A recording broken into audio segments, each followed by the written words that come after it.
Next, I'm going to show some examples. First of all, I'm going to show you the setup of the examples of how we created these, and then I'll show the actual live captures of the Summit M5x running. So there are many possible types of jam scenarios. These examples that I've chosen will highlight jams on the physical layer, the data link layer, and the transaction layers.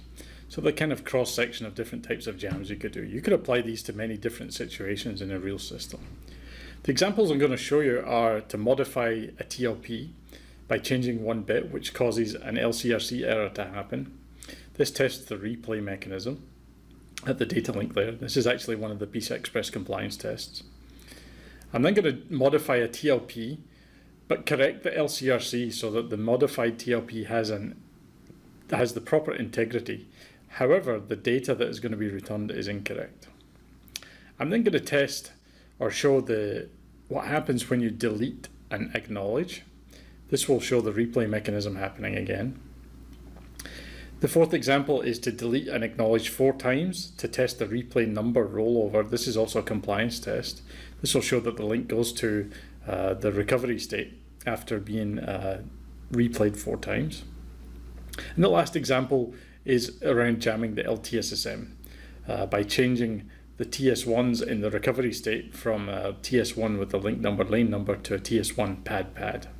This should force a different LTSSM transition than is expected.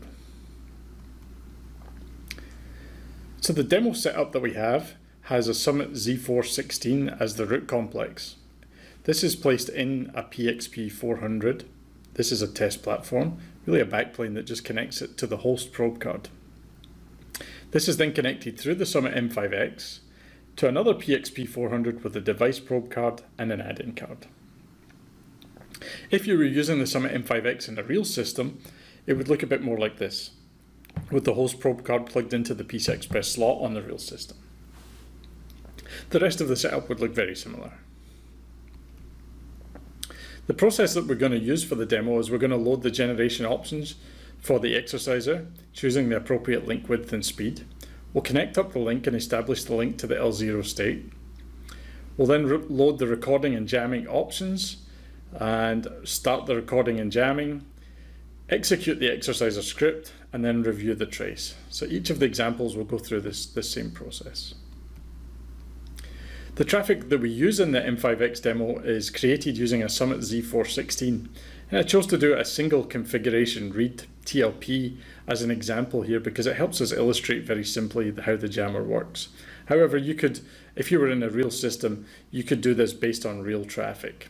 But this is a very easy way to see what's actually happening with the jammer. Each of the examples will use the same generation script. It'll send the same configuration read TLP.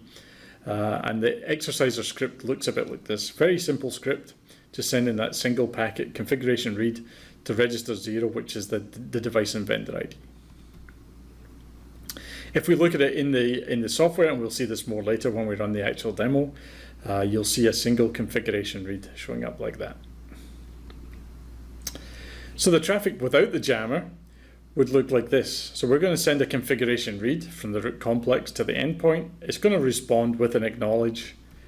It's going to respond with a completion with data, and then that's going to be acknowledged by the root complex. In the demo case, the root complex is going to be the exerciser. The endpoint is a real PCI Express 4.0 SSD. When we put the jammer in the middle, it's going to look like this. So we're going to send the config read to the jammer. It's forwarded to the endpoint. It gets acknowledged, we get the completion with data, and that gets acknowledged. So the traffic is basically the same. The Summit M5x jammer is really transparent in the middle to the link. So with no jamming, the trace is going to look like this. We're going to see a downstream configuration read, an upstream acknowledge, a completion with data, and then a downstream acknowledge. So this is the key. All the demonstration examples will be using this same set of traffic.